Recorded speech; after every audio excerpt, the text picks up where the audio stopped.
Hallo Leute, guten Tag. Heute sehen wir das Thema der Nebensätze und wie man die Nebensätze formuliert. So, fangen wir an. Ein komplexer Satz besteht aus einem Hauptsatz und einem Nebensatz. A complex sentence is basically formed by Hauptsatz, that is main clause, and Nebensatz, that is subordinate or dependent clause. The subordinate clause is a part of the sentence which usually cannot stand by itself and which lack the meaning if not related to Hauptsatz it is referring to. Wird das einen Nebensatz mit einem Hauptsatz verbindet, ist der Subjektor. The word connecting a subordinate clause with the main clause is known as der Subjektor. In einem Komplexsatz kann man mehrere Nebensätze haben. In a complex sentence, one may have more than one Nebensätze. Jetzt sehen wir die Satzstruktur von Nebensatz. There are two ways to form Nebensatz. First, you may put main clause before subordinate clause. That is, you may put it in the first half of the sentence. The main clause maintains its usual word order, that is, verb comes in the second position. The comma is placed between Haupt and Nebensatz. After comma comes Subjektor followed by Nebensatz.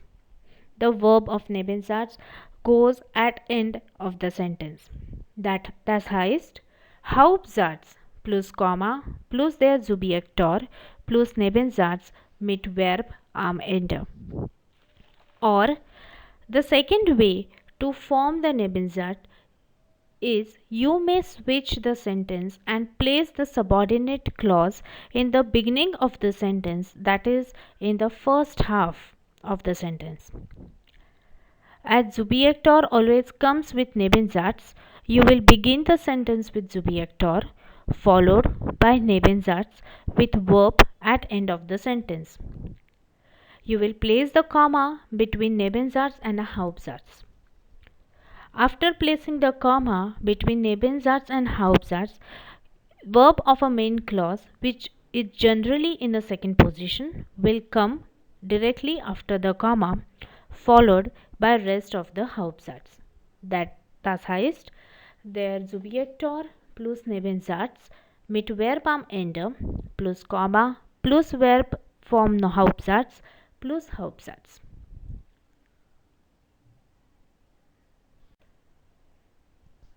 Jetzt sehen wir uns wichtige Merkmale von Nebensatz.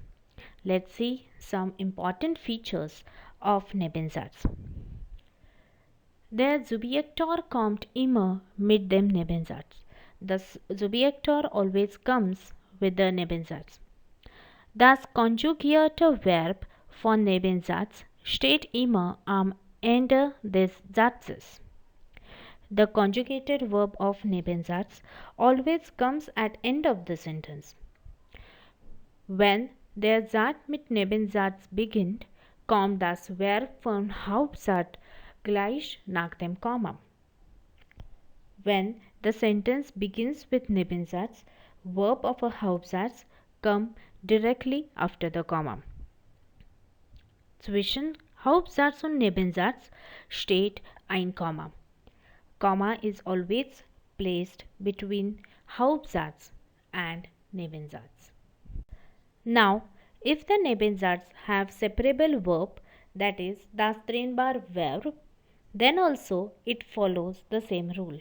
The conjugated verb still comes at the end of the sentence. As a result, the verb is no longer separated and comes together at end of the sentence. Similarly, if the Nebensatz have modal verb, that is modal auxiliary verb, the conjugated modal verb will come at end of the sentence after the main verb in infinitive. Jetzt sehen wir der Subjektor weil, that is because. With the Subjekt or weil, one gives the reason or a cause, that is einen Grund. A while sentence always answers the question warum, that is why.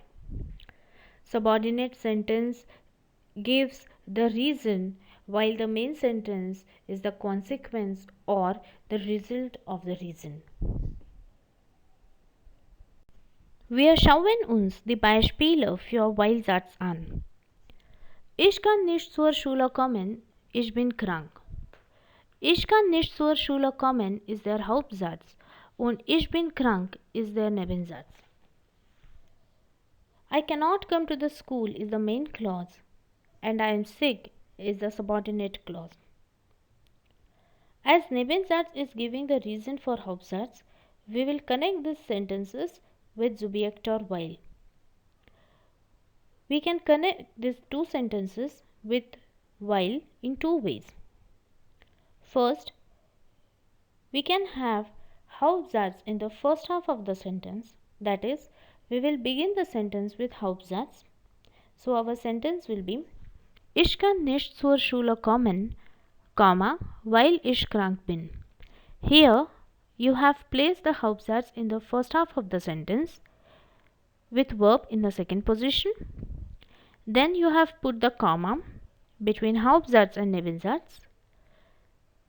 After comma comes Subjekt or weil, followed by Nebensatz with verb in conjugated form at end of the sentence. That is, weil ich krank bin. I cannot come to the school because I am sick. Other way around, you can have a Nebensatz in the first half of the sentence. In this case, you will begin your sentence with Subjekt or. So our sentence will be weil ich krank bin, kann ich nicht zur Schule kommen. Because I am ill, I cannot come to the school. Here you will begin the sentence with Subjekt or weil, followed by Nebensatz with verb at end of the sentence in conjugated form. Then you will put the comma between Hauptsatz and Nebensatz. After comma comes verb of a Hauptsatz in a conjugated form, followed by rest of the Hauptsatz. Let's see some more examples for Weil-Satz. Ich habe den Unterricht verpasst, weil ich heute spät aufstehe. I have missed the class because I have got up late today. Here we have placed the Hauptsatz in the first half of the sentence. Then we have put the comma.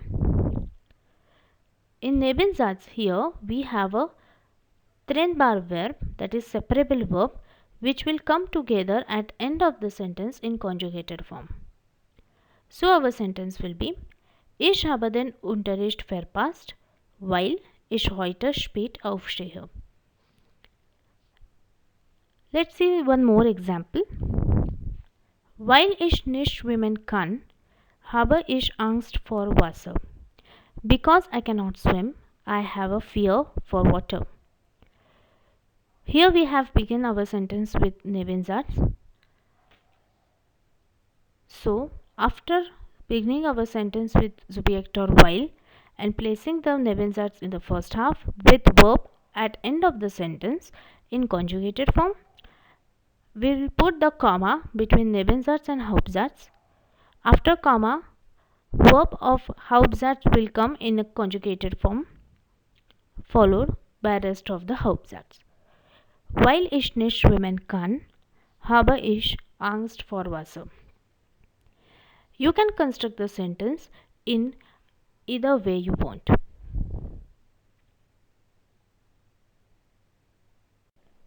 Jetzt sehen wir der Subjekt or wenn, that is if.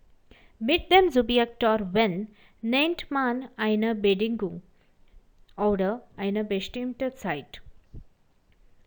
With when sentence, one specifies the condition, that is, Bedingung or a specific time. They express that an action takes place under a certain condition or a specific time. Konditionalsätze antworten auf die Frage wann bzw. unter welcher Bedingung. A when sentence always answers the question wann, that is when, that is under which condition. Wir schauen uns die Beispiele für Wenn-Satz an. Ich nehme einen Regenschirm mit, es regnet. Hier kann man zwei Sätze sehen. Ich nehme einen Regenschirm mit ist der Hauptstadt und es regnet ist der Nebensatz. I'll take the umbrella along with me is the main clause and it's raining is the subordinate clause. We will connect these two sentences with Subjektor when, as the subordinate clause is giving the condition for Hauptsatz. We can construct this sentence in two ways. First, by placing Nebensatz in the first half of the sentence. Then, you will begin your sentence with Subjektor when. Wenn es regnet, dann nehme ich einen Regenschirm mit. So you will begin the sentence with when as a subjector, followed by the Nebensatz with verb at end of the sentence in conjugated form. You will put a comma. One may use or may not use dann after comma. That is, the use of dann is optional in this case. Remember, dann is used only if you are beginning the sentence with subjector. That is, dann is used only when the sentence is begin with the Nebensatz. After dann, you will write immediately the verb of a Hauptsatz in conjugated form followed by the rest of the Hauptsatz. So, wenn es regnet, nehme ich einen Regenschirm mit, or wenn es regnet, dann nehme ich einen Regenschirm mit.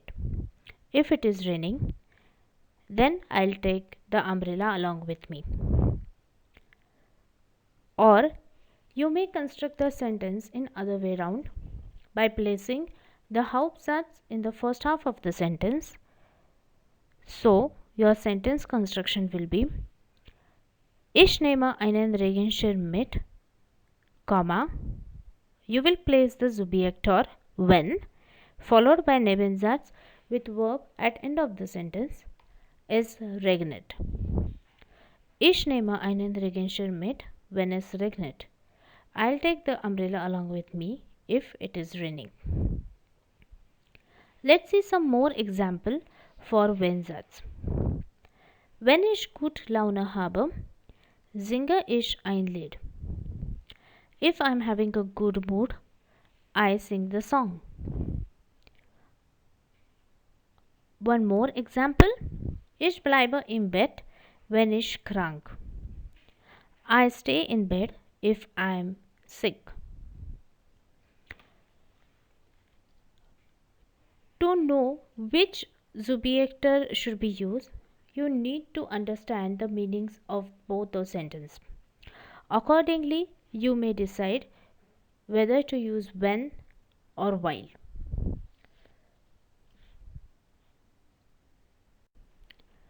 Hier sind einige weitere Beispiele für Nebensatz. Wir machen zuerst eine Stadtrundfahrt, wenn wir eine neue Stadt besichtigen.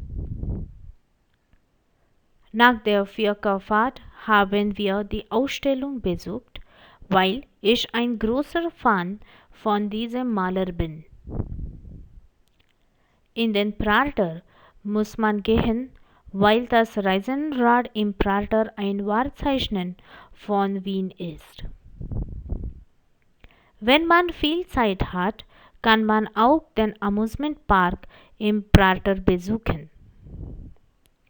Meine Lieblings-E-Tage war natürlich die oberste, weil hier eine Dachterrasse mit über Wien ist. meine Beobachtung. In jedem Satz gibt es eigentlich Sätze.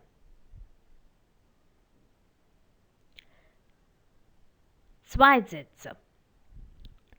Ein verbindet diese Sätze.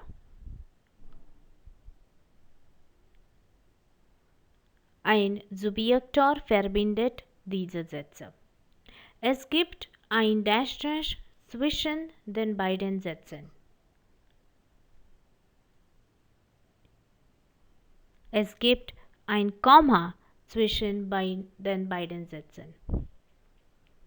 Im Dash steht das konjugierte Verb am Ende.